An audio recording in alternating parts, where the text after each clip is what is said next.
it a condo or a townhouse? How do you know if a property is actually a condo or a townhouse? People seem to be using these terms interchangeably sometimes. Well, there is a distinction that we can talk about, and there's two ways to look at it. We can look at it from the legal perspective as well as the concept of what a condo is versus a townhouse. First, if we look at the legal description of a property, we can determine legally what is it described as, and it can be described as either a condo or a townhome. So what you want to do is go to a website for the property search for your area. So if for Boulder, we have the Boulder County property search. Then you enter an address and you can look through the legal description to find out whether it's listed as a condo or a townhome. Click on property and then look for legal description.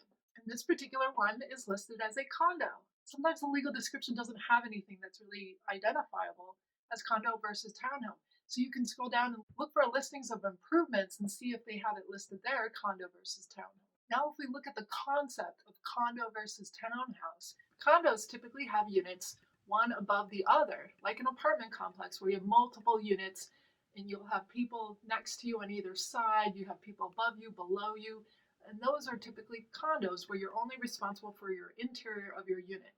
Townhouses are typically from the surface, so you have that ground floor access to the unit and there's nobody above you. So if it's a 2-story, 3-story, it's all yours. So that's all within your unit. And so the beauty of the townhome is you don't have anyone living above you or below you to complain. Now it's still an attached unit, so you have somebody on your side or both sides of you. So for a townhome, you would typically be responsible for both the interior and the exterior. You have to read the HOA docs to determine what you are responsible for. And also there's usually rules about changing the color or the roofing, any kind of improvements you want to do, because it has to fit within that style of that community.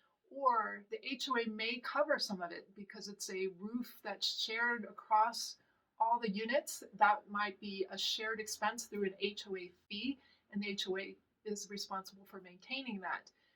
Now, why does all this matter? Well, when we're talking about what we're buying or what a buyer might be interested in, we want to know whether a condo is good for them or if they really prefer a townhouse. Of course, most people would probably prefer the townhouse, but those tend to be more expensive. And if you're in a downtown area, you might not find townhomes as common as something like a condo, where in a very dense space with very limited land access, that the condos may be more popular and more common. Another reason it's really important to know what you're getting legally is because your insurance. When you go for homeowners insurance, or even if it's a rental, you have to get insurance, and what is your insurance responsible for? Because there's a big difference if you are responsible for just the interior of the unit. If there's a fire or something were to bring down that place and it has to be rebuilt, versus having to redo the exterior or the roof. We get hail damage here quite often, so whether our insurance is going to be covering our roof, if it's my responsibility for the insurance, then I need to figure that out, and I do pay more for the insurance.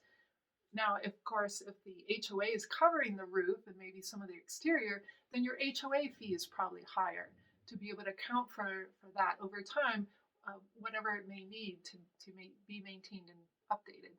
Now, how do you market a property? If you are listing a property and it looks kind of like a townhouse, but it's listed as a condo, well, legally it's important for the buyer to understand it's a condo. Their insurance is going to need to know it's a condo.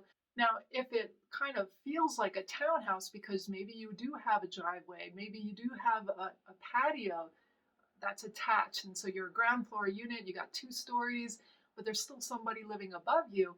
It could be like a condo that lives like a townhouse. So you can describe it in different ways to describe the feeling of a townhouse, although you actually have people above you. If you're enjoying this content, please support me and subscribe to my channel.